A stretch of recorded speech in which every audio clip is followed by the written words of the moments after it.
Ya, oke, Assalamualaikum warahmatullahi wabarakatuh. Ini adalah pertemuan yang mungkin keempat setelah UTS ya. Jadi kita semua bisa lihat ya bahwa untuk pertemuan saat ini, ya mudah-mudahan suara saya terdengar bahwa untuk pertemuan saat ini kita akan membahas soal-soal ya, soal-soal untuk umpan balik dan juga error steady state serta analisis kestabilan ya menggunakan root, karena analisis kestabilan itu pada prinsipnya bisa menggunakan begitu banyak metode, salah satunya adalah dengan menggunakan root ya. Ya mudah-mudahan suara saya bisa terdengar, ini saya tidak yakin apa namanya di sini tidak muncul ininya. Oke, ya jadi kalau misalkan ada apa namanya ada kendala suara atau yang lain bisa langsung disampaikan ya.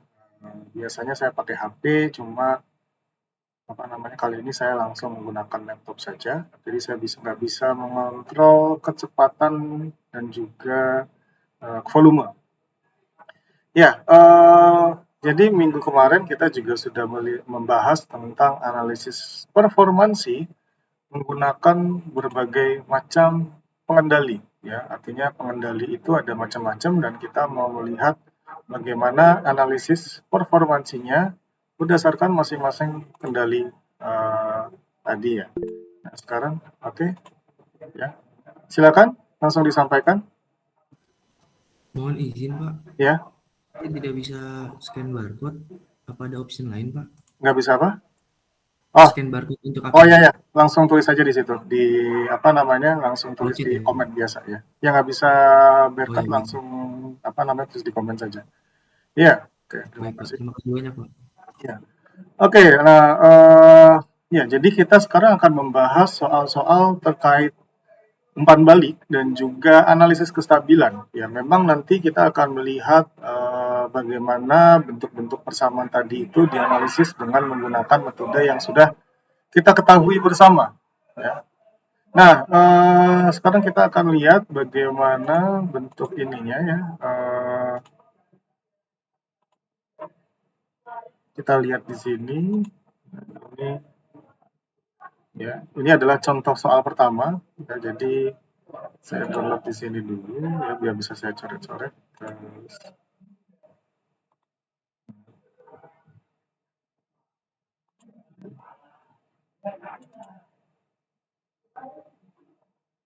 oke ya, jadi ini adalah ada sebuah sistem servomotor ya dengan persamaan diagramnya seperti ini ya, dengan persamaan blok diagram seperti ini, di mana ini adalah orde 2 ya. Kenapa bisa dinyatakan sebagai orde 2? Karena kita bisa lihat di sini ada satu S ya. S dan ada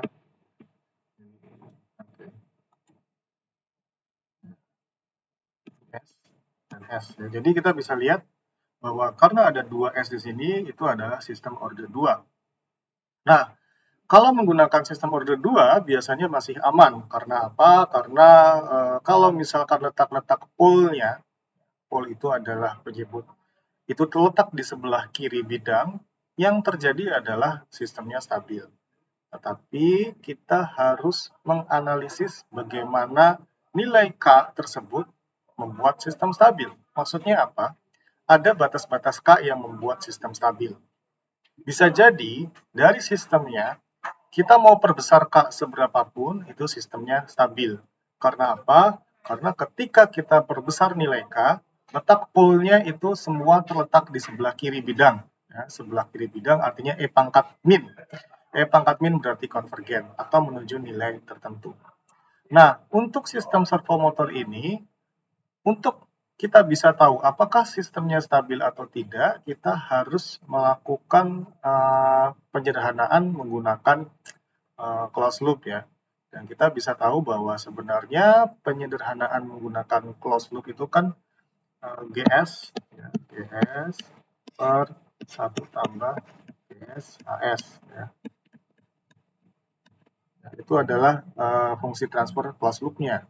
Di mana dalam kasus ini GS itu adalah K dikali KM dibagi S dikali dalam kurung TMS tambah 1. Nah, jadi ini adalah bentuk dari fungsi transfernya. Nah, ini masih closed loop. Ini masih open loop. Kita harus membuat menjadi closed loop dengan cara membuatnya menjadi persamaan GS tambah per 1 ditambah GS dikali HS. HS-nya adalah sama dengan 1. Berarti ini bisa ditulis dalam bentuk GS per 1 tambah GS. GS per 1 tambah GS. Kenapa? Karena HS-nya sama dengan 1. Nah, untuk persamaan karakteristik, itu kita bisa langsung nyatakan juga dalam bentuk persamaan 1 ditambah GS sama dengan 0. Itu adalah persamaan karakteristik. Ya, itu nanti akan berguna untuk analisis root dan juga analisis kestabilan yang lain. Tapi sekarang tugas kita adalah mencari bagaimana closed loop-nya ya, bagaimana bentuk closed loop-nya sehingga kita bisa melakukan analisis lanjutan setelah kita tahu bagaimana bentuk closed loop-nya. Nah, kita lihat di sini ya. Untuk bentuk closed loop-nya, kita bisa lihat ini di sini nanti. Ya, untuk bentuk closed loop-nya. Nah, di sini.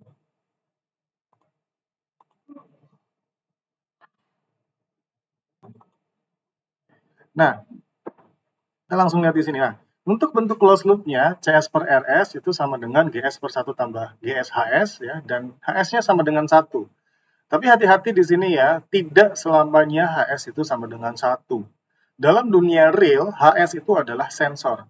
Ya, dan sensor itu memiliki persamaan fungsi transfer masing-masing. Kalau misalkan apa yang terukur itu apa yang kita peroleh, itu biasanya kita nyatakan, oh iya berarti HS-nya 1.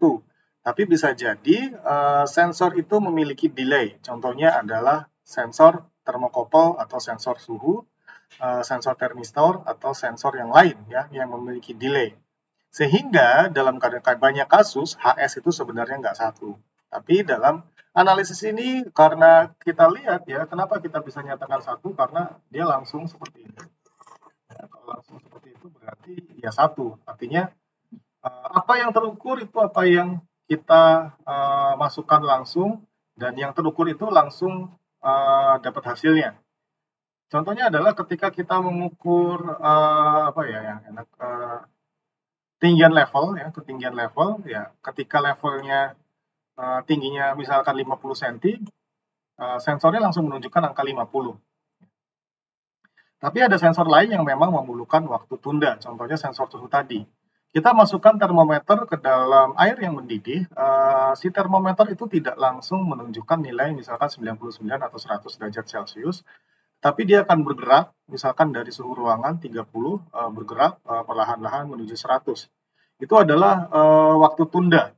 Jadi tidak selamanya fungsi umpan balik ini, ya sensornya memiliki HS sama dengan 1. Oke, tetapi nggak masalah dalam kasus ini HS-nya 1.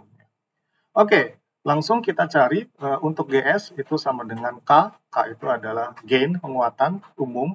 Sementara KM itu adalah konstanta motor ya, yang nilainya 2 dalam kasus ini, per S dalam kurung TMS tambah 1. Nah, ini adalah persamaan motor secara umum ya, motor secara umum, di mana nilainya seperti itu, dan ini sebenarnya sudah pernah dibahas di analisis fungsi transfer untuk DC servomotor ya. Misalnya adalah KM per S dalam kurung TMS tambah 1 untuk pengukuran posisi, sementara untuk pengukuran kecepatan adalah KM per S dalam kurung KM per TMS tambah 1. Jadi kalau untuk pengukuran kecepatan ordenya adalah orde 1, karena apa? karena S di sini pangkat tertingginya adalah 1. Sementara untuk pengukuran posisi itu ordernya adalah order 2 karena S-nya itu adalah S kuadrat. Ya, jadi untuk plan yang sama-sama DC servo motor, itu kita nggak bisa menentukan apakah plan itu order 1 atau order 2, karena apa? Semua tergantung yang diukur apanya. Kalau mengukur posisi dari servo motor, itu adalah order 2, ya, posisi berarti dia muternya berapa kali. Kalau mengukur kecepatan dari servo motor, itu adalah order 1. Oke, kita lihat di sini. Untuk nilai konstanta motornya, kita masukkan angka 2, dan konstanta waktunya adalah 0,5. Ya, sehingga kita langsung masukkan saja untuk persamaan itu jadi GS itu sama dengan 2K per S dalam kurung 0,5 S tambah 1. Ya, atau 2K per 0,5 S kuadrat tambah S. Nah, hati-hati di sini, ini bukan bentuk umum dari persamaan order 2. Untuk persamaan order 2 itu harus nilai di depan S kuadrat itu adalah sama dengan 1, ya, karena persamaan order 2 adalah omega N kuadrat per S kuadrat ditambah 2 zeta omega NS ditambah omega N kuadrat. Nah, itu adalah persamaan untuk order 2. Artinya ketika Anda mendapatkan persamaan yang koefisien atau nilai di depan S kuadratnya itu tidak sama dengan 1, kita harus kondisikan sehingga dia sama dengan 1. Caranya seperti apa? Ya, kalau misalkan pembilangnya atau penyebutnya adalah 0,5 S kuadrat, untuk membuat semuanya menjadi 1, baik pembilang ataupun penyebut, itu kita kalikan 2, ya. Ini kita kalikan 2 sama-sama. Ya, sehingga karena koefisien S kuadrat harus 1, jadi ruas, ya, untuk atas dan bawah itu harus dikali 2. Sehingga hasilnya adalah 4K per S kuadrat tambah 2S. Tapi hati-hati, ini baru fungsi open loop. Ya, ini adalah fungsi open loop, bukan merupakan fungsi closed loop. Bukan merupakan fungsi umpan balik tertutup. Dalam kasus ini kita belum membandingkan output atau keluaran atau luaran dengan input atau nilai set point yang diinginkan. Untuk mengubahnya menjadi closed loop, kita harus menggunakan GS per 1 tambah GS HS tadi, ya. Jadi ini GS-nya 1 tambah GS-HS, kebetulan HS-nya juga sama dengan 1, ya. Untuk menyederhanakan, kita kalikan semuanya atas dan bawah dengan S kuadrat tambah 2S. Untuk menyederhanakan, kita kalikan atas bawah dengan S kuadrat tambah 2S. Fungsinya apa? Untuk menghilangkan penyebut yang berupa S kuadrat tambah 2S tadi. Nah, sehingga persamaan umumnya menjadi persamaan order 2, ya, yaitu 4K per S kuadrat tambah 2S tambah 4K. Nah, itu adalah fungsi transfer dari sistemnya, ya. 4K per S kuadrat tambah 2S tambah 4K. K itu apa? K itu adalah pengontrol proporsional atau yang gain dari proporsional, di mana nilainya bisa kita ubah-ubah dalam dunia real. Misalkan menggunakan pengendali analog, kita bisa menghubungkannya dengan potensiometer, atau kalau misalkan dia dalam bentuk program, ya kita bisa hubungkannya mungkin dengan keypad. Misalkan mau masukkan ke mikro, lalu kita masukkan nilai K-nya dari keypad yang kita berikan. Oke, nah ini adalah fungsi closed loop, ya, fungsi closed loop dari persamaan tadi, yaitu 4K per S kuadrat tambah 2S tambah 4K. Nah, lalu apa yang kita lakukan setelah kita mendapatkan atau kita memperoleh persamaan fungsi transfer tadi? Kita akan analogikan ini menjadi persamaan order 2. Kenapa? Karena untuk order 2, bentuk fungsi transfernya itu selalu sama, yaitu omega N kuadrat per S kuadrat tambah 2 zeta omega NS tambah omega N kuadrat, ya. Nah, kita mau melihat di sini untuk faktor redaman atau zeta, ya. Untuk faktor redaman itu semakin besar, berarti semakin tidak berosilasi, ya. Jadi kita memilih nilai K yang membuat sistem tidak berosilasi. Gimana caranya? Ya, kita buat nilainya jangan terlalu kecil atau terlalu besar. Misalkan kita buat zeta-nya itu sama dengan 0,7. Sehingga kita bisa lihat di sini persamaannya, di mana persamaan orde 2 itu adalah 4K per S kuadrat tambah 2S tambah 4K, itu sama dengan omega N kuadrat per S kuadrat tambah 2 zeta omega NS ditambah omega N kuadrat. Nah, kita sekarang mau mencari, kalau begitu berapa ya nilai omega N-nya dan berapa nilai zeta-nya dari persamaan yang di sebelah kiri. Ini tentu saja kita bisa langsung ketemu ya satu buah nilai, yaitu nilai K. Kenapa? Karena kita lihat 4K ini ternyata ya sama dengan omega N kuadrat ya. Jadi 4K di sini itu sama dengan omega N kuadrat. Berarti kita bisa mendapatkan persamaan yang menghubungkan antara K dengan omega N. Ya. Kita bisa dapat persamaan itu. Sehingga omega N kuadrat itu sama dengan 4K, ya. Dan omega N itu adalah akar 4K atau 2 akar K. Ya. Jadi omega N itu sama dengan 2 akar K. Apa yang mau kita gunakan dari persamaan ini? Yaitu kita mau mencari bagaimana hubungan antara zeta dengan gain atau K. Nah, kita langsung masukkan, kita lihat bahwa untuk persamaan yang koefisien 2S, 2S itu sama dengan 2 zeta omega NS. 2S sama dengan 2 zeta omega NS, sehingga 2 itu sama dengan 2 zeta omega N, dan omega N-nya itu adalah 2 akar K. Jadi kita bisa langsung masukkan ke persamaan ini, ya. 2 zeta omega sama dengan 2, zeta kali 2 akar K sama dengan 1, zeta dikali 2 akar K sama dengan 1, sehingga zeta atau faktor redaman itu adalah sama dengan 1 per 2 akar K. Ya. Nah, itu adalah hubungan antara zeta dengan K atau faktor redaman dengan K.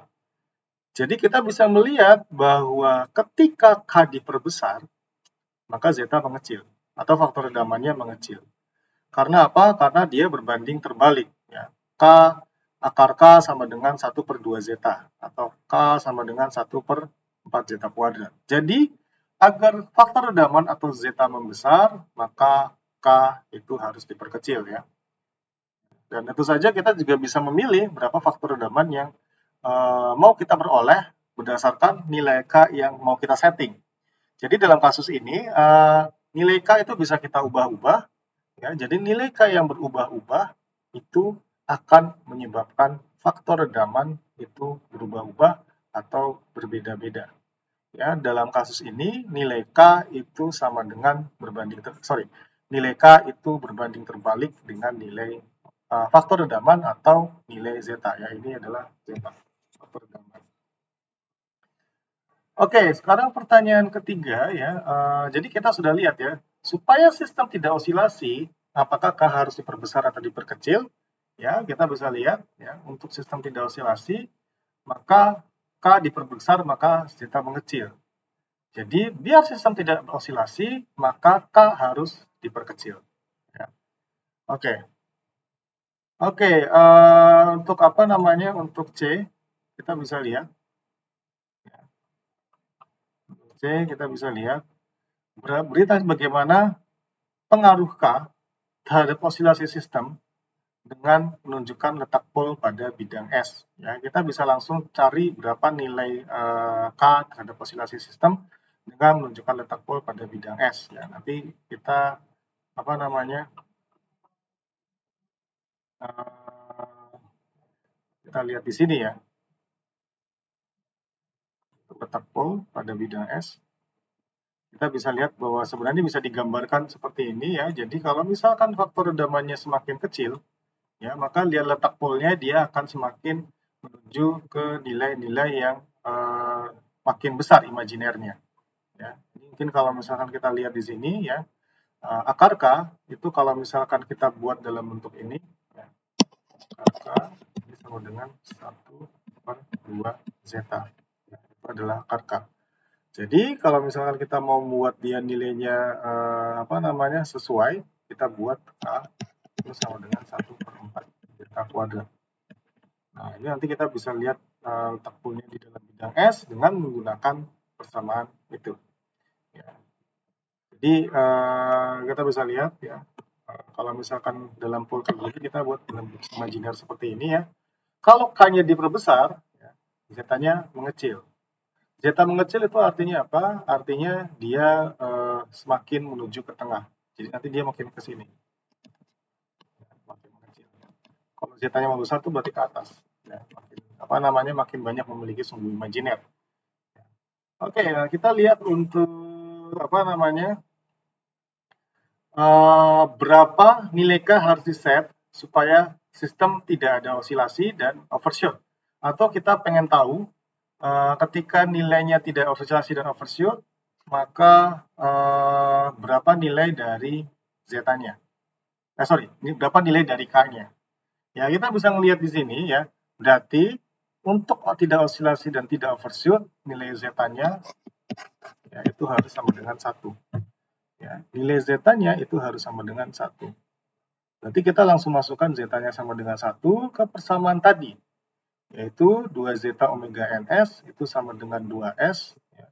2Z dikali 2 akar K, karena omega N tadi adalah sama dengan 2 akar K. Itu adalah sama dengan 2. Z dikali 2 akar K itu sama dengan 1. Z dikali akar K sama dengan setengah. Ya, jadi kita bisa lihat, maka karena Z-nya kita masukkan 1, akar K itu sama dengan setengah, K itu sama dengan setengah kuadrat, ya, atau sama dengan seperempat. Nah, itu adalah untuk untuk di-set ketika kita mau mendapatkan nilai faktor redaman, ya, ini adalah faktor redaman, ini sama dengan 1. Ya, kita mau mendapatkan di sini, ya, kita langsung masukkan aja di sini. Ya, ini Z-nya sama dengan 1. Ya, kita lihat dari persamaan ini tadi ya. Dapat dari mana persamaan ini? Ini adalah persamaan awal tadi. Ya, persamaan awal tadi ya, 2S sama dengan 2Z omega NS. Ya. Berarti kan 2Z omega NS itu sama dengan 2S. 2Z dikali 2 akar K itu sama dengan 2. Z dikali 2 akar K sama dengan 1. Dan Z dikali akar K sama dengan setengah. Kita masukkan Z-nya sama dengan 1. Maka K sama dengan setengah kuadrat atau sama dengan seperempat. Itu adalah nilai K yang membuat sistem tidak osilasi dan tidak mengalami overshoot. Ya. Nah, lalu kita juga bisa membuat dan memperhitungkan berapa nilai time settling atau settling time pada nilai K tersebut. Ya, untuk settling time kita bisa lihat ya, untuk settling time untuk error 2% itu persamaannya adalah 4 per zeta omega n. Di mana omega n-nya itu kan sama dengan akar 4K. Sehingga kita bisa langsung kita bisa langsung tentukan berapa zeta omega n itu dari akar 4 dikali seperempat tadi. 4 dikali seperempat tadi. Kenapa? Karena tadi kita sudah memperoleh nilai K-nya itu seperempat. Nilai K-nya itu adalah seperempat, jadi kita tinggal langsung masukkan omega-nya adalah akar 4K, berarti akar 4 kali seperempat, ya, dan zeta-nya adalah 1, ini adalah nilai zeta, ini adalah nilai omega n, kita masukkan akar seperempat dikali 4 tadi, berarti nanti ketemunya adalah sama dengan 4 per 1 atau 4 detik. Ya. Jadi ini kita masukkan untuk pertanyaan ini, nilai zeta-nya 1, ya, jadi kita langsung masukkan ini sama dengan 1, dan nilai omega n-nya adalah akar 4K. Dari mana akar 4K? Ya dari sini tadi. Nah, ini adalah persamaan di awal yang menghubungkan antara omega n atau frekuensi natural dengan gain atau penguatan. Nah, kita bisa lihat di sini ya, karena omega n-nya adalah akar 4K, zeta-nya 1, maka kita bisa langsung masukkan nilai zeta tadi yaitu 1 dan nilai K tadi yaitu seperempat. Berarti akar 4 dikali seperempat kali 1 atau 1 dikali akar 1 atau 1, berarti hasilnya adalah 4 per 1 atau 4 detik. Itu adalah nilai settling time pada nilai K tersebut. Sekarang kita mau nanya lagi nih, kita bisa nggak sih mempercepat respons sistem, di mana respons sistem dipercepat, itu artinya kita memperkecil nilai time settling. Tapi kita juga membuat membuat nilai tersebut dengan cara mengeset K saja. Kita mau mempercepat hunting time, bisa nggak? Nah, kita lihat di sini, ya, kita nggak akan bisa melakukannya. Kenapa? Karena nilai time settling error 2% itu adalah 4 per zeta omega n. Dan zeta omega n ini di sini nggak akan pernah bisa diubah, karena zeta omega n itu selalu nilainya adalah di sini, ya. Jadi zeta omega n itu selalu nilainya 1. Jadi kita bisa lihat dari sini 2S sama dengan 2 zeta omega ns, 2 sama dengan 2 zeta omega, dan zeta omega itu selalu 1. Di sini kita bisa lihat zeta omega itu selalu sama dengan 1. Ketika kita perbesar zetanya, omeganya akan mengecil. Ketika kita perkecil zetanya, omeganya akan membesar. Karena hasil kalinya adalah harus sama dengan 1. Sementara persamaan time settling adalah 4 per zeta omega n. Artinya zeta omega n-nya itu nggak akan pernah bisa kita ubah dengan mengubah nilai K. Sehingga jawaban untuk pertanyaan yang ke F ini, apakah kita bisa mempercepat respon sistem dengan mengeset nilai K, itu tidak mungkin dapat kita lakukan. Ya. Kita tidak mungkin melakukan hal itu karena apa? Karena faktor tadi, faktor zeta omega n itu selalu konstan. Kita tidak bisa mempengaruhi besar perubahan zeta omega n tadi dengan mengubah-ubah nilai K atau mengubah-ubah nilai gain tadi. Ya.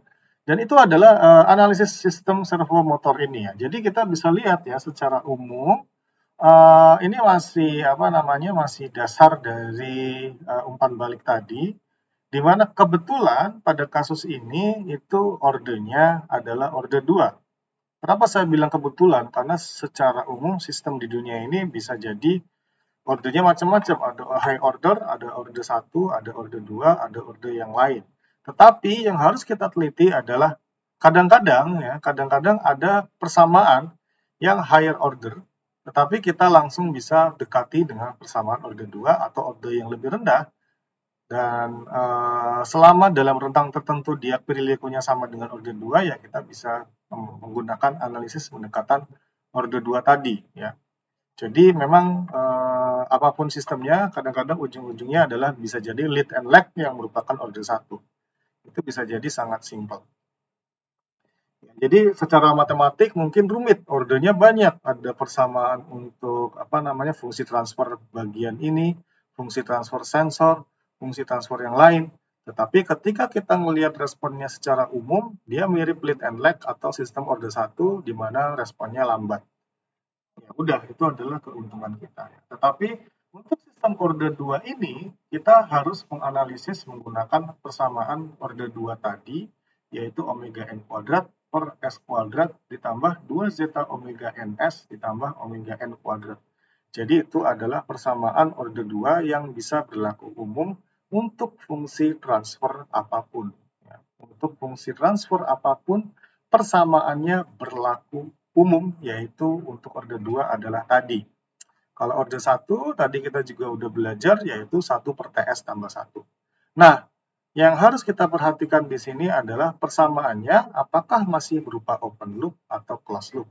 Kalau masih berupa open loop, kita harus ubah ke dalam persamaan closed loop untuk mencari analisis persamaan karakteristik dan juga analisis yang lain.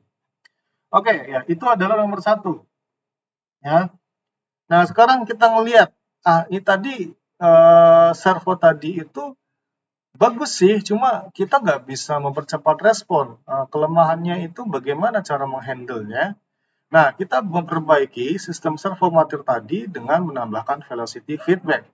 Ya, kita tambahkan velocity feedback tadi dengan tujuan adalah memperbaiki respon sistem sehingga kita bisa mempercepat respon sistem dengan mengeset nilai K. Ya. Jadi kalau yang tadi itu ya kita bisa mengatur faktor redaman, ya. Kita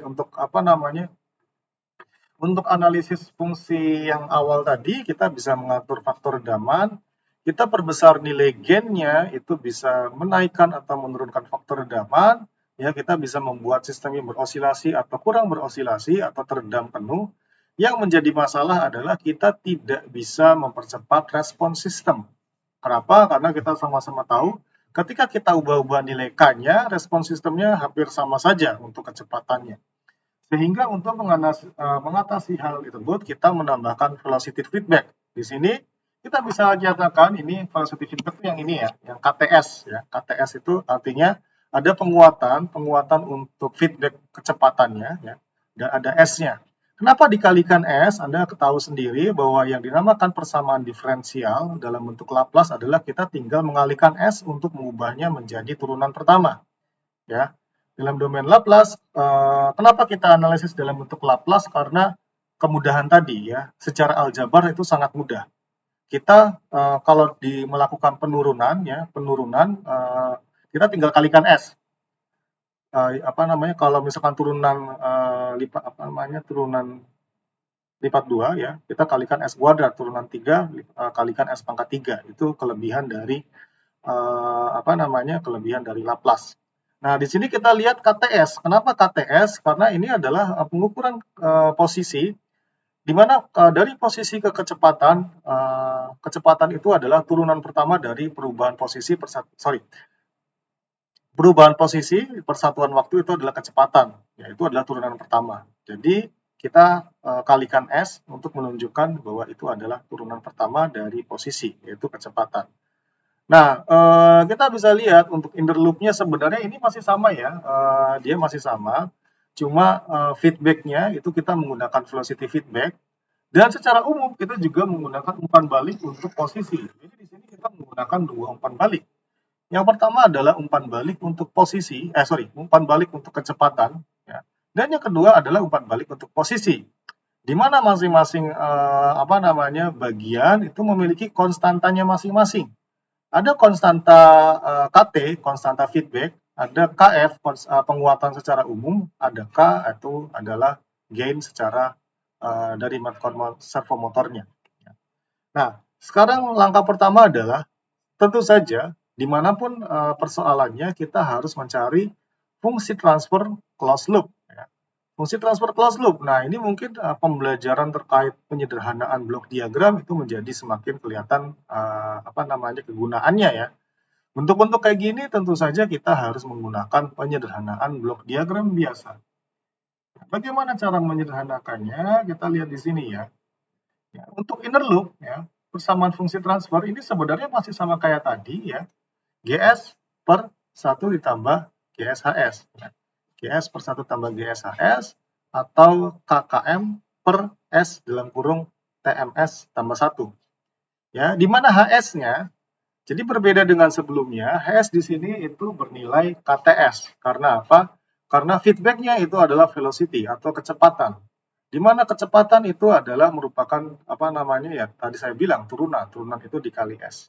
Jadi feedback-nya bukan lagi satu, bukan lagi apa yang kita ukur itu apa yang tertampilkan secara langsung, tetapi ada faktor delay-nya juga dan faktor perubahan parameter tadi. Yang kita ukur posisi, tapi feedback-nya dalam bentuk kecepatan. Ya, jadi itu adalah KTS. Nah, untuk fungsi transfer secara umum, itu kan sama dengan GS per 1 ditambah GSHS. Ya, di mana GS-nya itu sama dengan KKM per S dalam kurung TMS tambah 1, dan HS-nya itu sama dengan KTS.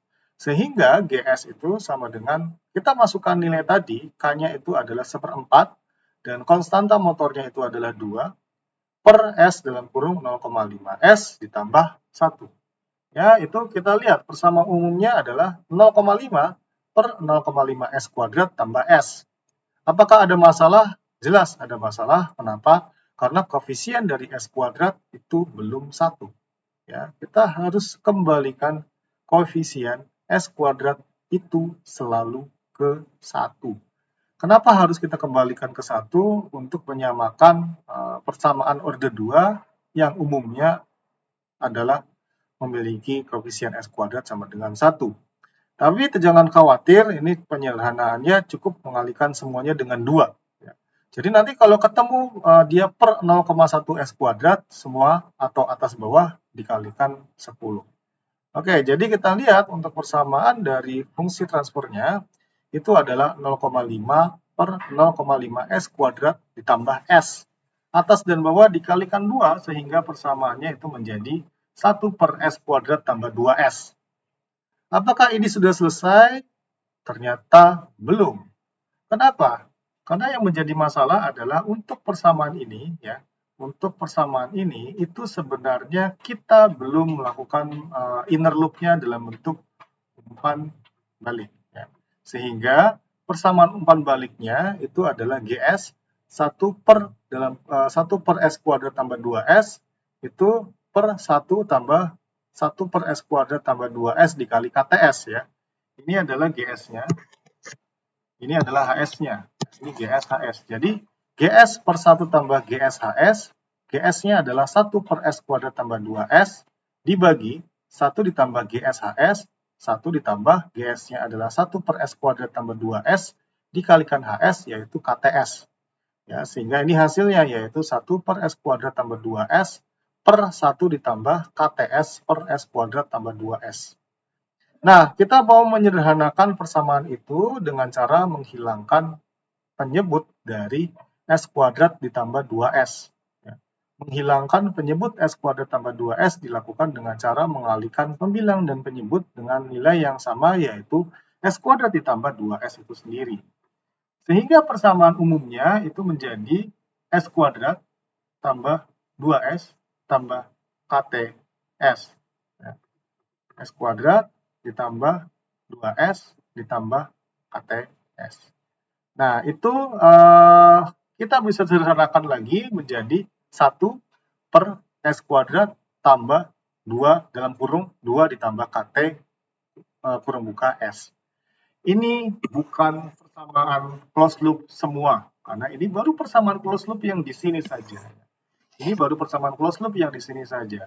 Persamaan closed loop total berarti kita nanti akan membuat si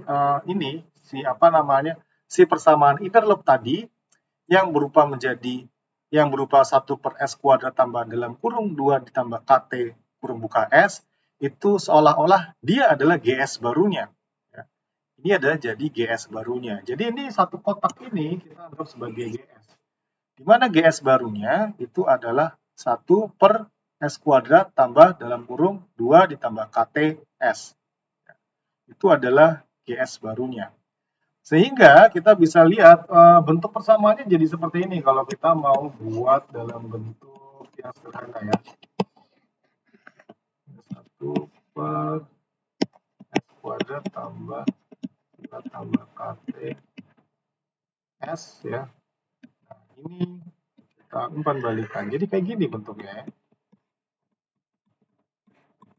Jadi seperti ini. Nah, lalu kita harus sederhanakan lagi. Nah, jadi kita bisa anggap ini GS-nya.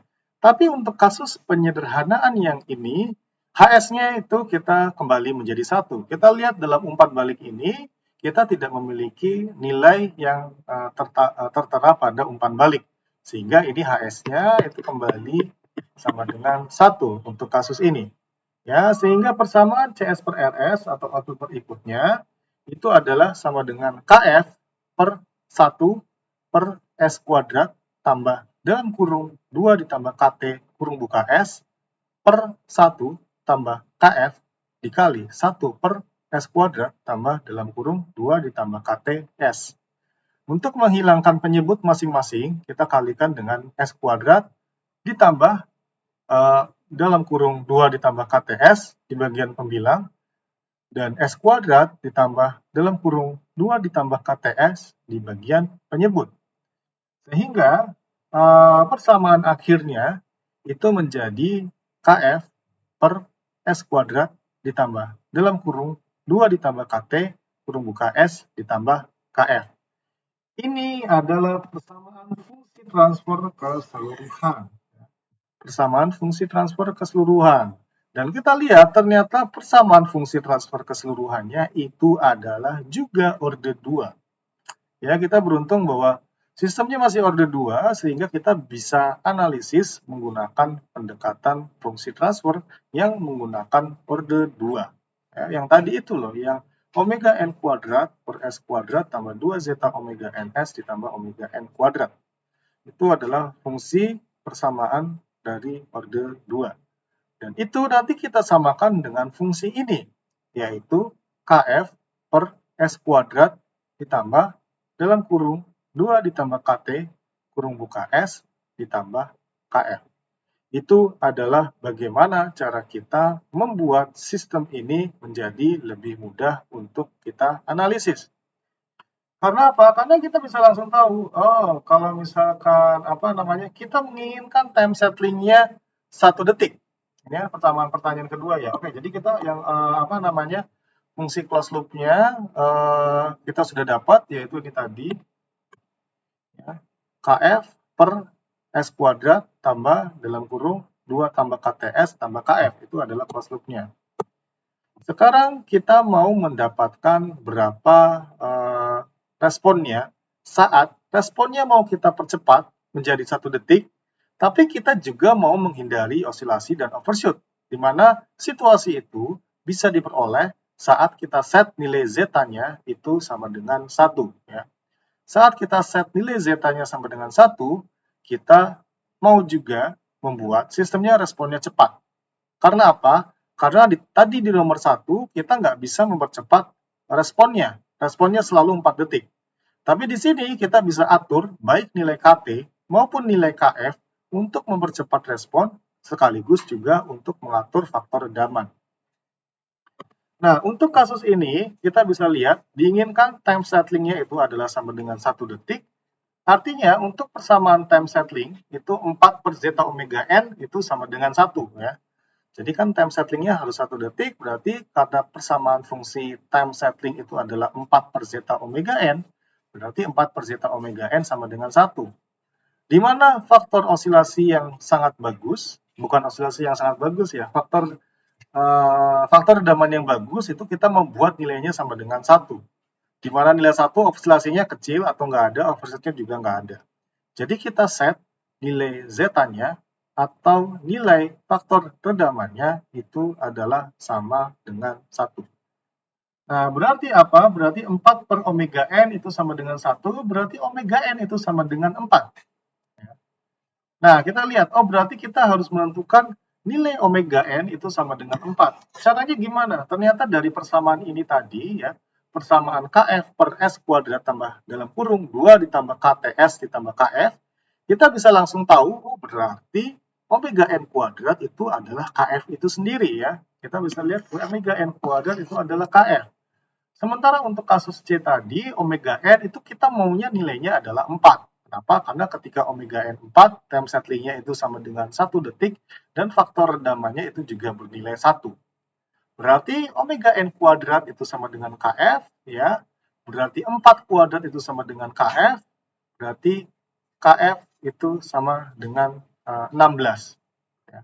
Kenapa? Karena omega n kuadrat itu sama dengan Kf. Ya. Berarti omeganya kan kita maunya nilainya 4 ya. Berarti omega n kuadrat itu 4 kuadrat sama dengan Kf, Kf sama dengan 16. Oke, Kf-nya atau konstanta untuk keseluruhannya harus bernilai 16. Lalu bagaimana dengan nilai Kt-nya? Ini kita lihat lagi persamaan ini. Persamaan ini adalah 2 ditambah Kt dalam kurung S. Artinya apa? Artinya 2 zeta omega n itu harus sama dengan 2 tambah Kt.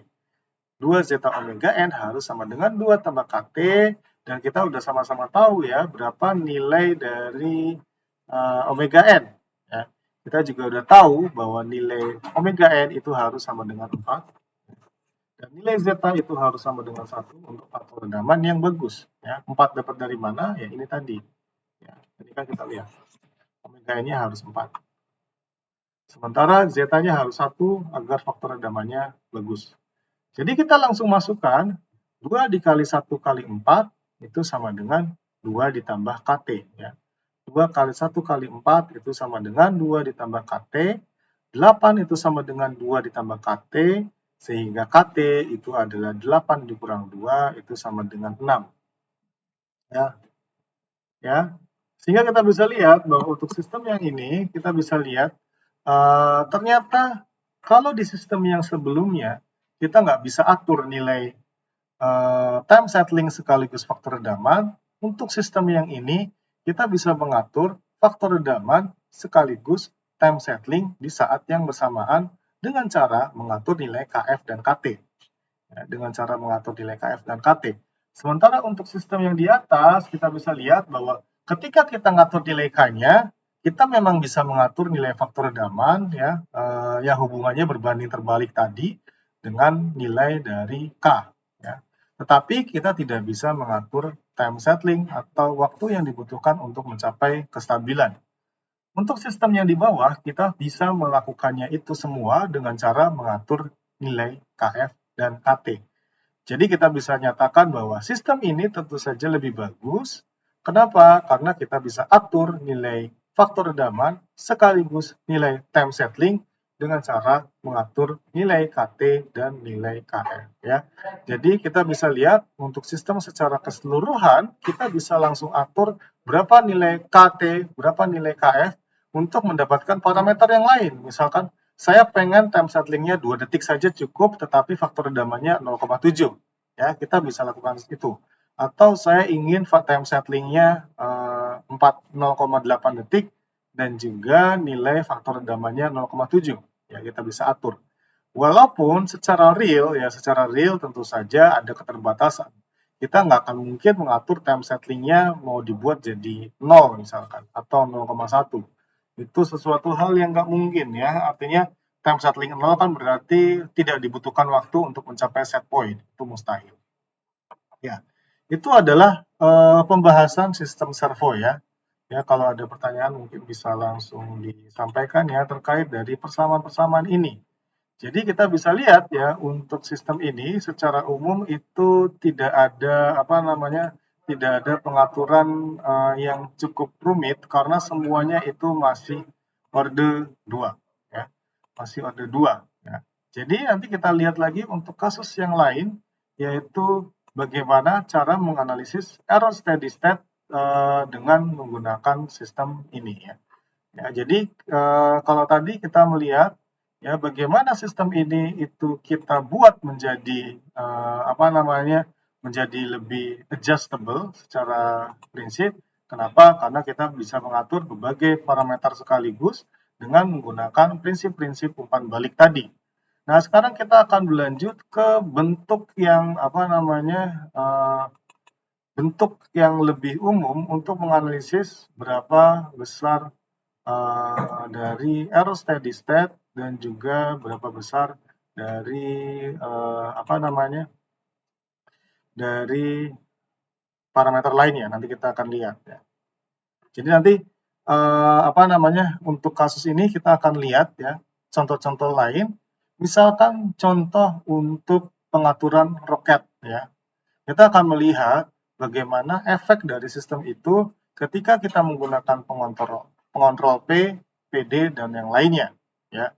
Jadi kita bisa lihat untuk contoh kasus yang ini, ya, untuk contoh kasus yang ini, di mana ada sistem pengendalian satelit luar angkasa dengan fungsi transfer untuk aktuator roketnya itu adalah 1/S tambah 6, dan untuk satelitnya itu fungsi transfernya adalah 1/S², di mana pengendali proporsional K di sini itu digunakan untuk menstabilkan sistem ya. Terus pertanyaan pertama adalah apakah sistemnya stabil ketika kita menggunakan pengontrol proporsional ya. Lalu bagaimana cara menerjemahkan kasus-kasus seperti ini? Ya, kita lihat, kita sudah belajar analisis kestabilan menggunakan teorema Root ya. Untuk menggunakan untuk penggunaan teorema Root tadi, kita harus mencari persamaan karakteristiknya, di mana persamaan karakteristik kita peroleh dari penyederhanaan diagram blok untuk memperoleh nilai CS/RS tadi. Ya. Ini kita bisa lihat ya, ini contohnya. Fungsi transfernya, ya, kita lihat untuk GS-nya, itu adalah 1/S tambah 6 dikalikan S².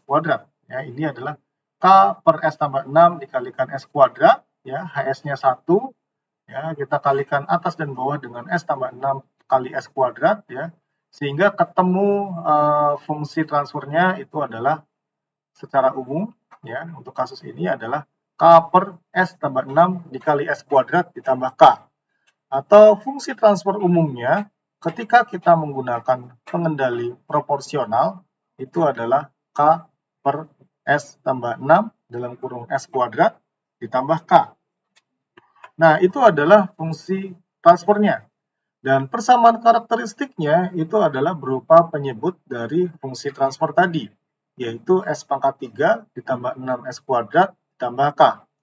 Nah, sebenarnya teorema root itu digunakan untuk mencari letak-letak pol apakah semuanya terletak di sebelah kiri sumbu bidang imajiner atau tidak. Tetapi yang menjadi masalah di sini adalah ketika kita berusaha mencari akar-akarnya, dalam bentuk K itu agak susah ya. Misalkan kita mau mencari akar-akar persamaan kuadrat S tambah 3 dikali S tambah 5 sama dengan 0, tentu saja mudah ya. Min 3 sama min 5 ya.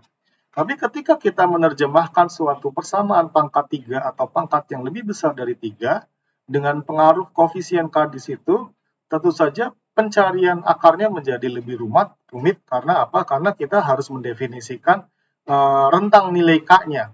Ya. Dan si root atau root Hurwitz ini menemukan cara untuk membuat suatu persamaan yang bisa mendefinisikan kestabilan dalam arti dia bisa terletak di sebelah kiri sumbu imajiner dengan cara mengeset nilai K-nya di nilai-nilai tertentu. Ya. Jadi untuk mengetahui kestabilan sistem kita harus menggunakan teorema root, tetapi tidak harus root saja. Untuk langkah yang lebih lanjut kita bisa menggunakan root locus atau akar-akar kedudukan, di mana kita bisa memetakan nilai akar-akar kedudukan berdasarkan nilai K yang ada, dimulai dari K-nya sama dengan 0 sampai menuju K-nya sama dengan menuju nilai tak hingga. Ya, tapi nanti kita akan bahas root locus nanti. Kita gunakan cara yang lebih sederhana, yaitu menggunakan teorema root ini. Oke, kita lihat untuk kasus pertama, persamaan karakteristiknya adalah ini ya, persamaan karakteristiknya adalah S pangkat 3 ditambah 6S kuadrat ditambah K itu sama dengan 0. Itu adalah persamaan karakteristik. Ya, sama dengan 0. Nah, kita lihat di sini koefisien yang kita masukkan untuk baris pertama adalah koefisien dari S pangkat 3 dan koefisien dari S. Ya. Koefisien dari S pangkat 3 itu adalah 1. Dan koefisien untuk S adalah 0. Kita tidak menemukan faktor S sama sekali di sini. Sehingga kita masukkan nilainya sama dengan 0. Ya. Lalu untuk koefisien yang S kuadrat, yang pertama adalah 6. Karena apa? Karena dia 6S kuadrat. Dan yang kedua adalah K, di mana K itu adalah koefisien dari S pangkat 0. Sehingga kita bisa masukkan untuk baris kedua, yang pertama adalah 6. Dan yang kedua adalah K. Itu adalah untuk baris kedua. Sehingga kita bisa nyatakan untuk baris S pangkat 1, kita bisa menggunakan persamaan negatif determinan ya, dibagi nilai tadi, yaitu kita menggunakan teorema root ini dengan cara mengalihkan 6 dengan 0, 6 kali 0, dikurangi 1 kali K, per 6. 6 kali 0, dikurangi 1 kali K per 6, atau biasanya orang menyebutnya min determinan per bilangan itu sendiri. Kan determinan itu kan biasanya kita kali silangnya 1 kali K dikurangi 6 kali 0. Diminin berarti sama aja, 6 kali 0 dikurangi 1 kali K. Nah, hasilnya 6 kali 0 dikurangi 1 kali K per 6, itu adalah 0 min K per 6. Atau sama dengan min K per 6. Nah, ini sebenarnya kita nggak usah ke bawah lagi, udah jelas ya, ini nggak akan mungkin stabil. Kenapa? Karena terjadi perubahan tanda. Mau berapapun nilai K-nya, mau K-nya 0,1 ataupun K-nya menuju tak hingga, nilainya itu pasti negatif. Tidak ada nilai yang membuat nilai di sebelah kiri dari koefisien atau polinomial ini bernilai positif. Karena itu, kita bisa nyatakan bahwa berapapun nilai K-nya, sistem tidak mungkin stabil. Ya. Jadi, ketika kita menggunakan pengendali proporsional untuk roket ini, kita tidak akan mencapai kestabilan. Ya. Jadi, dapatkah sistem distabilkan dengan pengontrol proporsional P? Tidak bisa. Mau berapapun nilai P-nya, nilai K-nya, nggak akan stabil. Oke, jadi kita lihat, wah ternyata sistem ini nggak stabil nih kalau pakai pengendali proporsional. Sehingga tentu saja kalau kita merancang sistem dan kita sudah tahu sistemnya bakal nggak stabil, menggunakan pengendali itu ya percuma juga kalau kita atur nilai K-nya berharap sistemnya stabil. Jadi kita lebih taktis di sini dengan cara ya udah kalau gitu pengendalinya kita ganti dengan pengendali proporsional plus derivatif. Dengan misalkan oh ya gimana ya bentuk nilai K dan bentuk proporsional derivatifnya, kita masukkan nilai pengendalinya adalah K dalam kurung S ditambah 2. Ya. Kita cari, oh kalau tadi pengontrol proporsional K sistemnya nggak stabil. Berarti kalau misalkan dalam kasus ini, proporsional plus derivatif dengan persamaannya yaitu K dalam kurung S ditambah 2, apakah stabil atau enggak, ya kita harus lihat lagi. Ya, kita harus lihat lagi. Oke, kita lihat untuk persamaan PD-nya ya. Jadi ini adalah persamaan atau blok diagram dari proporsional derivatif, yaitu K dalam kurung S tambah 2 dikalikan 1 per S tambah 6 dikalikan 1 per S kuadrat diumpan balikan.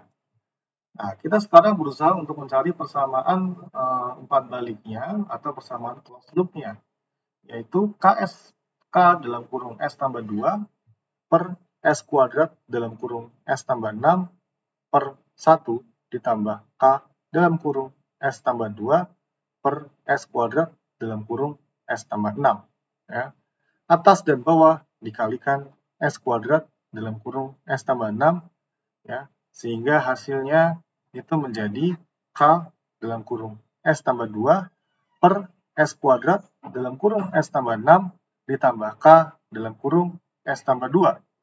Hasilnya adalah K dalam kurung S tambah 2 per S pangkat 3 tambah 6S kuadrat tambah KS tambah 2K.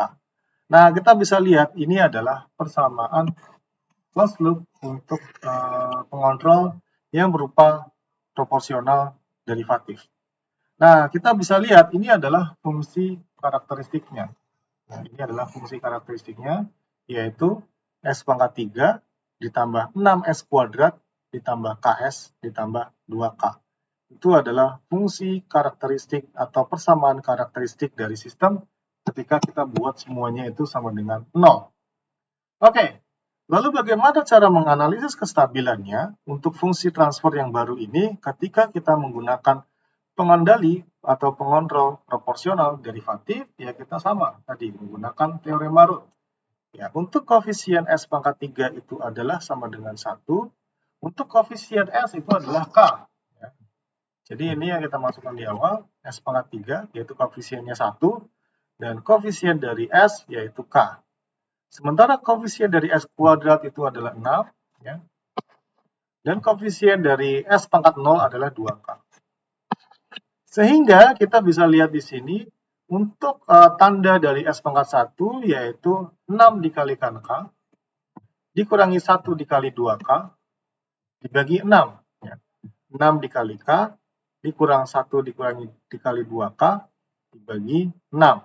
Hasilnya adalah 4K per 6. Dan S pangkat 0 adalah 2K. Nah, kita bisa lihat berarti tanda yang di sebelah kiri itu positif semua. Ya. 1, 6, 4K per 6, dan 2K. Nah, agar tidak terjadi perubahan tanda, kita harus membuat 4K per 6 itu harus lebih besar daripada 0, atau K lebih besar daripada 0. Atau 2K lebih besar daripada 0, atau K lebih besar daripada 0. Jadi, berlawanan dengan tadi, sistem yang menggunakan pengontrol proporsional derivatif itu bisa stabil di nilai K berapapun. Ya. Jadi, kalau tadi menggunakan pengontrol proporsional itu mau berapapun nilai K sistem nggak stabil, kebalikannya adalah ketika kita menggunakan pengendali atau pengontrol proporsional derivatif, mau berapapun nilai K itu selalu stabil. Sehingga tentu saja kita bisa simpulkan bahwa pengendali proporsional derivatif ini cocok diterapkan untuk sistem ini. Ya. Itu adalah kesimpulan untuk pertanyaan B, di mana kita mau mengetahui apakah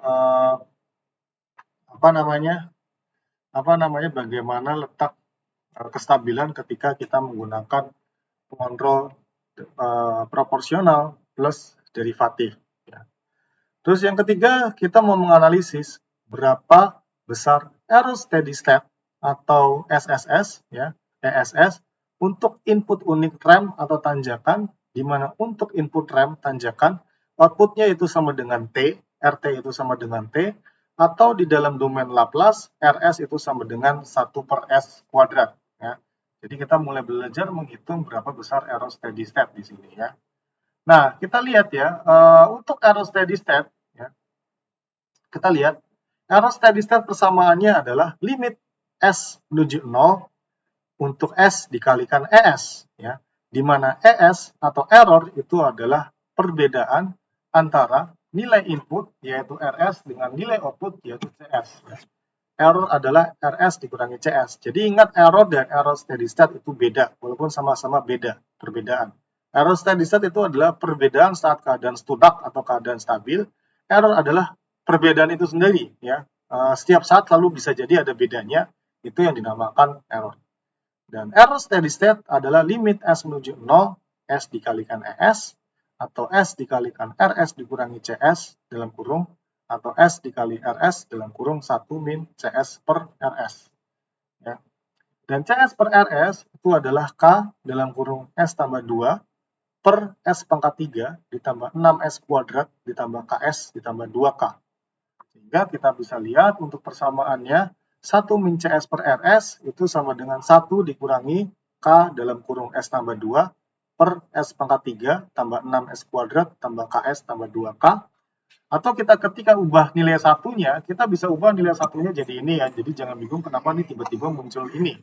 Karena kita mau membuat nilai satu adalah suatu bilangan yang memiliki pembilang dan penyebut sama. Dan kita berusaha untuk membuat penyebutnya adalah ini. Kenapa? Biar kita bisa gabungkan dua persamaan tadi. Sehingga dengan membuat penyebutnya menjadi sama-sama S pangkat 3 ditambah 6S kuadrat ditambah KS tambah 2K, maka pembilangnya juga kita buat dengan nilai seperti itu, yaitu S pangkat 3 ditambah 6S kuadrat tambah KS tambah 2K. Sehingga 1 dikurangi K dalam kurung S tambah 2 per S pangkat 3 ditambah 6S kuadrat tambah KS tambah 2K itu sama dengan S pangkat 3 ditambah 6S kuadrat tambah KS tambah 2K min K dalam kurung S tambah 2 per S pangkat 3 tambah 6S kuadrat tambah KS tambah 2K. Nah, ini kita bisa lihat ya, ini persamaan matematika biasa. Hasil akhirnya adalah S pangkat 3 ditambah 6S kuadrat, karena ini bisa kita coret ya, per S pangkat 3 tambah 6S kuadrat tambah KS tambah 2K. Ya. Jadi kita bisa langsung nyatakan limitnya menjadi limit S menuju 0, S dikalikan RS, di mana RS itu adalah input rem. Ingat, semua beda jenis tergantung inputnya. Kalau input rem, RS-nya adalah 1 per S kuadrat. Kalau input step, RS-nya adalah 1 per S. Kalau input direct atau impulse itu inputnya adalah 1.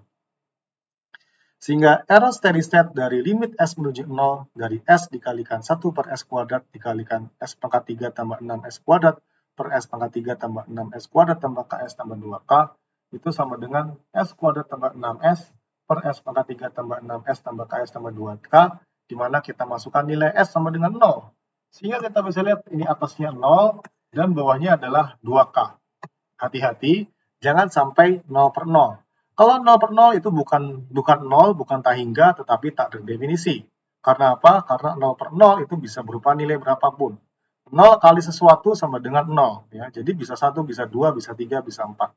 Jadi kalau misalkan nilainya 0 per 0, kita harus menggunakan teorema L'Hopital untuk menurunkan pembilang dan penyebut. Oke, tapi dalam kasus ini, kebetulan nilai error steady state-nya itu adalah sama dengan 0. Ya, jadi kita nggak usah menggunakan L'Hopital. Nah, itu adalah error steady state untuk input rem ya. Nanti kita bisa analisis juga untuk jenis input lain, misalkan input direct atau input impulse atau input step. Oke, itu adalah pertanyaan nomor C tadi ya. Kita bisa lihat. Terus yang keempat, apa yang terjadi dengan kestabilan sistem jika pengontrol proporsional derivatif di atas itu kita ganti jadi KS tambah 8. Ya. Kan tadi pengontrol proporsional derivatifnya persamaannya adalah K dalam kurung S tambah 2. Sekarang saya mau ganti menjadi K dalam kurung S tambah 8. Gimana rasanya? Ya kita harus lihat juga menggunakan teorema root tadi ya. Jadi apapun analisis kestabilannya paling simpel kalau pertanyaannya cuma seperti itu ya kita pakai root saja ya. Oke, kita lihat. Nah, jadi untuk mendapatkan persamaan karakteristik kita uraikan lagi persamaan fungsi transfernya yaitu K dalam kurung S tambah 8 per S tambah 6 dikali S kuadrat per 1 ditambah K dalam kurung S tambah 8 per S tambah 6 dikali S kuadrat. Ya, jadi kita buat lebih simpel. Atas dan bawah dikalikan dalam kurung S tambah 6 dikalikan S kuadrat per dalam kurung S tambah 6 buka kurung dikali S kuadrat sehingga hasil akhirnya adalah K dalam kurung S tambah 8 per S tambah 6 dalam kurung S kuadrat ditambah K dalam kurung S tambah 8. Hasil akhirnya adalah K dalam kurung S tambah 8 per S pangkat 3 tambah 6S kuadrat tambah KS tambah 8K. Sehingga persamaan karakteristiknya adalah ini ya. Persamaan karakteristiknya itu adalah S pangkat 3 ditambah 6S kuadrat ditambah KS ditambah 8K itu sama dengan 0. Ya, itu adalah persamaan karakteristik. Ya. Persamaan karakteristik dari sistem ini menggunakan proporsional derivatif yang berbeda persamaannya dengan proporsional derivatif yang tadi. Nah, dengan menggunakan teorema root, kita bisa lihat untuk yang pertama dan yang ketiga, itu S pangkat 3, itu adalah 1 dan K. Ya. 1 dan K. Sementara untuk S kuadrat, itu adalah 6 dan 8K. 6 dan 8K. Sehingga menggunakan teorema root tadi yang ketiga itu adalah perkalian dari 6 dikali K dikurangi 1 dikali 8K per 6. Hasilnya adalah min 2K per 6. Untuk S pangkat 0 ada 8K. Nah, kita lihat sekarang ternyata untuk kasus ini di mana nilai proporsional derivatifnya diganti menjadi K dalam kurung S tambah 8 itu menyebabkan terjadinya perubahan tanda ya. Kalau yang tadi kita lihat ini nggak ada perubahan tanda. Kenapa? Karena kita mendapatkan nilai persamaan koefisien untuk S pangkat satunya adalah 4K per 6. Sementara saat kita menggunakan proporsional derivatif tadi, terjadi perubahan tanda, yaitu terjadi perubahan menjadi min 2K per 6. Dan kita juga bisa langsung tahu bahwa kita nggak akan bisa membuat min 2K per 6 untuk harga K berapapun di atas 0 itu bernilai positif. Ya, jadi ketika K-nya kecil nilainya tetap negatif, ketika K-nya membesar sampai tak hingga nilainya tetap negatif. Sehingga sistem ini berganti tanda pada saat kita menggunakan min 2K per 6 dan kita bisa simpulkan bahwa sistem ini tidak akan pernah stabil. Jadi kita bisa lihat ya, kita walaupun pengendali proporsional derivatif ini paling bagus diterapkan untuk sistem pengendali satelit ini, tetapi yang menjadi masalah adalah bahwa tidak semua bentuk PD itu cocok diterapkan pada sistem ini. Artinya, ketika kita sudah tentukan berapa besar, jenis pengendali yang paling pas digunakan untuk sistem ini, ternyata ketika kita menggunakan pengendali yang sama, ya, pengendalinya sama, masing-masing menggunakan proporsional derivatif, tetapi yang satu menggunakan PD dengan persamaan K dalam kurung S tambah 2, sementara yang lain menggunakan PD dengan persamaan K dalam kurung S tambah 8, itu kita tidak akan mendapatkan nilai yang stabil untuk yang K dalam kurung S tambah 8 untuk harga K berapapun.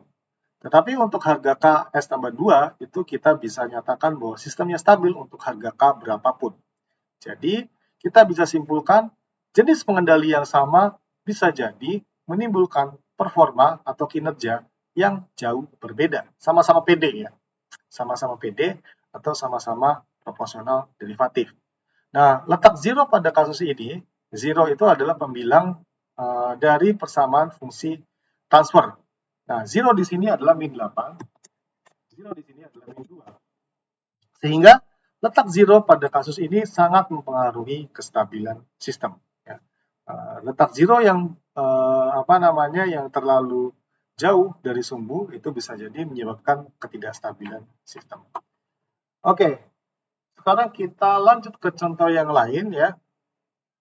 Jadi ini sama, masih menggunakan analisis kestabilan, yaitu analisis kestabilan untuk K per S1 per S-3 dikali S ditambah 1. Ya, ini adalah sistem ya, sistem tadi, sistem yang berbeda dengan plan atau dengan bentuk pengendalian yang berbeda.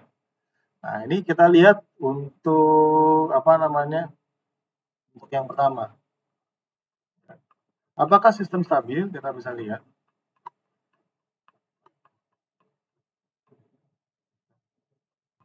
Ya, ini kita buat persamaannya K per S-3 kali S tambah 1 per 1 ditambah K per S-3 dikali S tambah 1.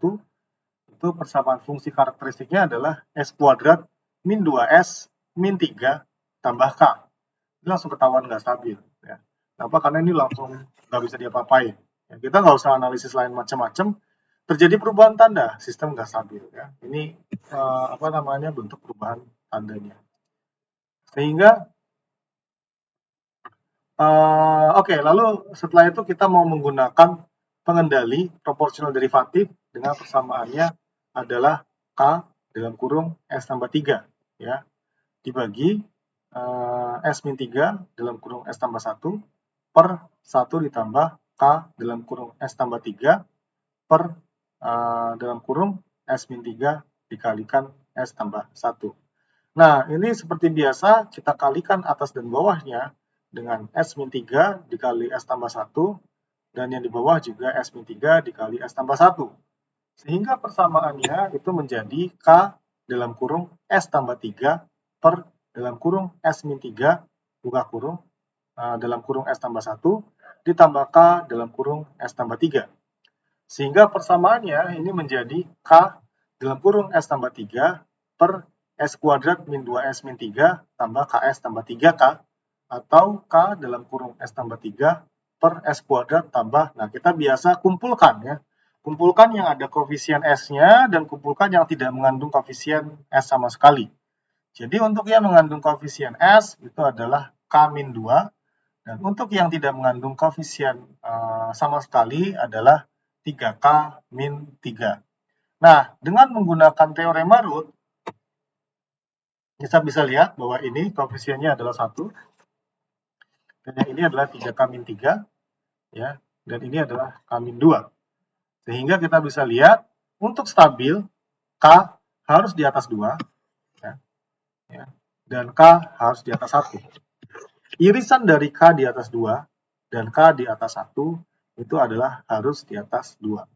Jadi untuk kasus ini kita bisa melihat bahwa untuk nilai K di atas 2 akan membuat sistem stabil.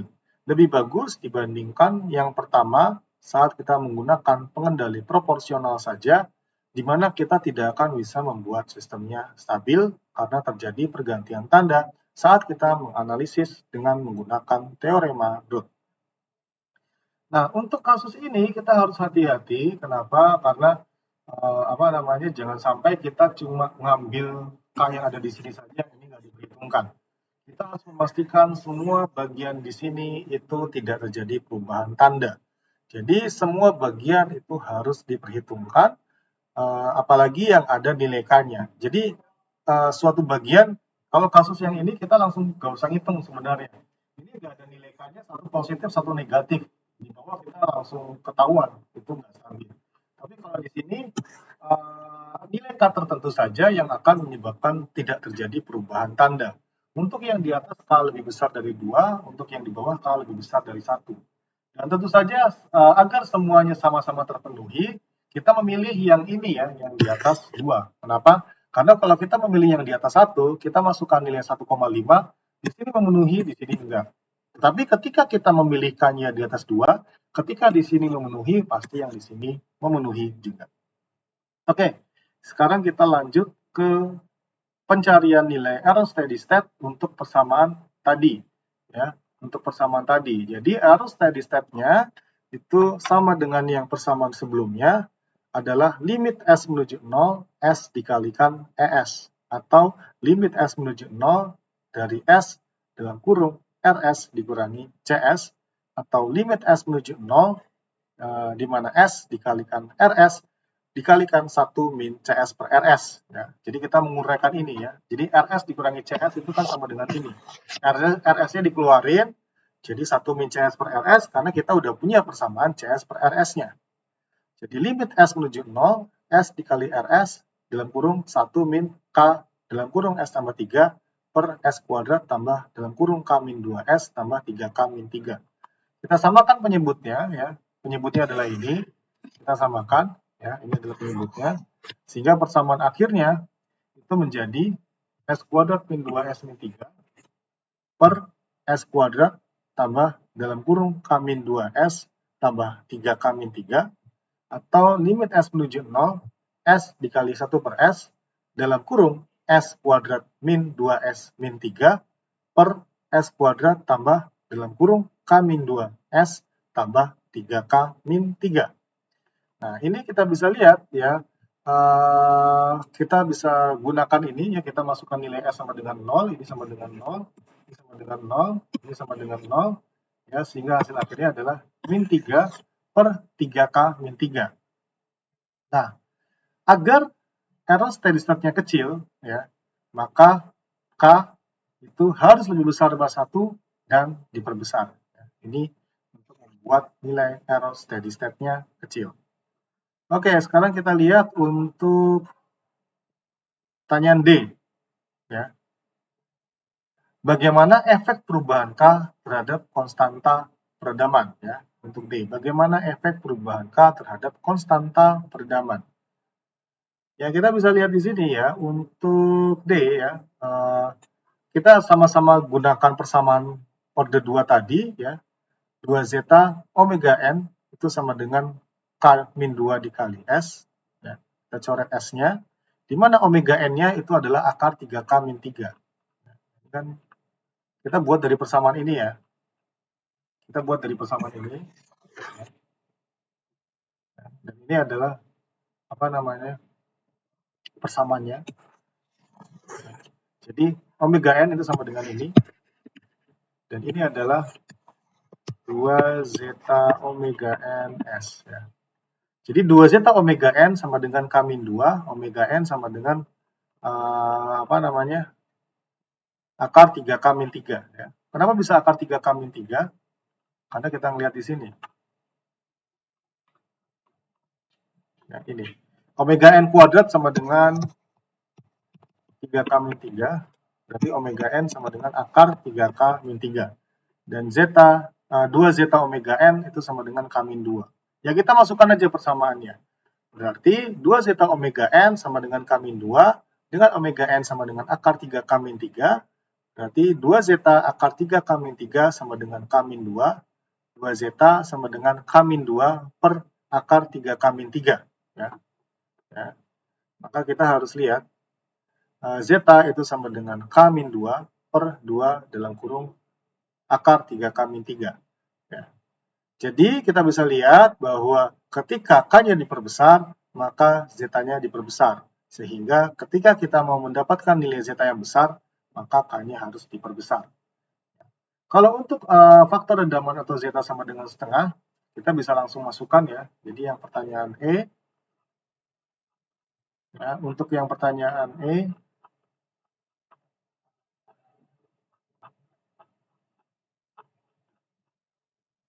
kan kalau tadi kan bagaimana efek perubahan K terhadap konstanta peredaman, ya. Jadi kalau K diperbesar, maka konstanta peredaman atau zeta itu diperbesar. Sekarang pertanyaannya, berapa harga K yang membuat zeta-nya itu sama dengan 0,5? Nah, kita bisa lihat.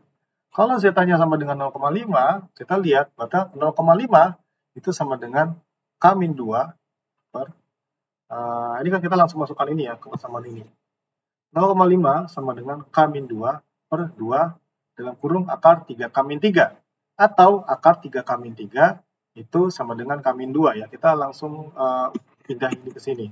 Berarti kan kalau pindah ini ke kanan, berarti 2 dikali 0,5 dikali akar 3K-3 itu sama dengan akar 3K-3 itu sendiri. Ya. Berarti akar 3K-3 itu sama dengan K-2. Ya, akar 3K-3 sama dengan K-2, atau kita kuadratkan, akar 3K-3 dikuadratkan sama dengan K-2 kuadrat. Atau 3K-3 itu sama dengan K kuadrat min 4K tambah 4. Atau kita pindahin ini ke sini, ya. Kita pindahin ini ke sini. K kuadrat dikurangi 7K ditambah 7 sama dengan 0. Kita gunakan rumus ABC untuk mencari K1 dan K2. Ya. Jadi dari persamaan K kuadrat min 7K tambah 7, itu kita gunakan rumus ABC. Ya, kita masukkan B-nya itu sama dengan 7, plus minus akar min 7 kuadrat min 4 dikali 7 kali 1. 1 berarti 7 plus minus akar 21 per 2. 7 plus minus 4,58 per 2. Di mana K1 itu hasilnya adalah 11,58 per 2 atau sama dengan 5,79. Dan yang K2 itu hasilnya adalah 2,42 per 2 atau 1,21. Jadi kita tinggal langsung masukkan ini ya ke persamaan yang di atas, karena kita sudah mendapatkan hubungan dari faktor redaman atau zeta dengan K. Kita langsung masukkan saja hubungan tersebut dengan cara memasukkan nilai faktor redaman atau zeta dengan nilai 0,5. Ya, jadi ini adalah contoh-contoh kasus ya yang saya bahas selama 1,5 jam ini. Kita lihat dalam sistem kendali ini memang semuanya sangat terkait dengan bagaimana kita menerapkan analisis dalam domain Laplace, baik menggunakan analisis kestabilan. Dalam kasus ini kita menggunakan teorema root, ataupun juga analisis error steady state menggunakan limit ya. Kita sama-sama harusnya sudah pernah belajar bahwa ketika T-nya menuju tak hingga dalam domain waktu, maka itu ekuivalen ketika kita membuat S-nya dalam domain Laplace itu menuju ke 0, yaitu ekuivalensinya. T menuju tak hingga dalam domain waktu itu ekuivalen dengan S menuju ke 0 dalam domain Laplace. Nah, kita juga udah bisa lihat ya untuk beberapa kasus ini bahwa jenis pengendali itu berpengaruh terhadap performansi atau kinerja sistem. Ya.